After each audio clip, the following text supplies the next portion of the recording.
আজ আমরা কথা বলব ওয়েস্ট বেঙ্গল এর বিভাগ বা ডিভিশন নিয়ে। ওয়েস্ট বেঙ্গল এ রয়েছে ৫টি ডিভিশন, যা যথাক্রমে: ১ Jalpaiguri division, ২ Malda division, ৩ Bardhaman division, ৪ Presidency division, ৫ Medinipur division.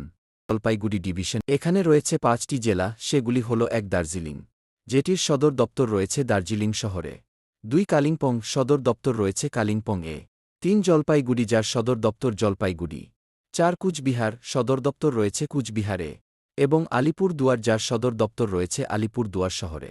Malda ডিভিশনের অন্তর্গত রয়েছে ৪টি জেলা। জেলাগুলি হল: ১ উত্তর দিনাজপুর, সদর দপ্তর রয়েছে রায়গঞ্জে; ২ দক্ষিণ দিনাজপুর, সদর দপ্তর রয়েছে বালুরঘাট শহরে; ৩ মালদা, সদর দপ্তর ইংরেজ বাজার; ৪ মুর্শিদাবাদ, জেলার সদর দপ্তর বহরমপুর। মালদা ডিভিশন এর সবথেকে বড় জেলা হল মুর্শিদাবাদ।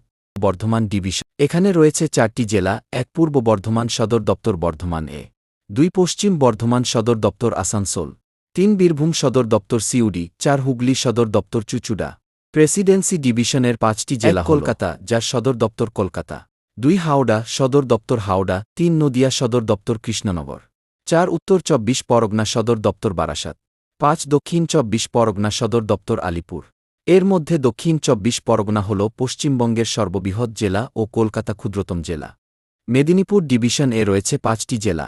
জেলাগুলি হল: ১ পূর্ব মেদিনীপুর, সদর দপ্তর তমলুক; ২ পশ্চিম মেদিনীপুর, সদর দপ্তর মেদিনীপুর; ৩ ঝাড়গ্রাম, সদর দপ্তর ঝাড়গ্রাম; ৪ বাঁকুড়া, সদর দপ্তর বকুড়া; ৫ পুরুলিয়া, যেটির সদর দপ্তর রয়েছে পুরুলিয়ায়।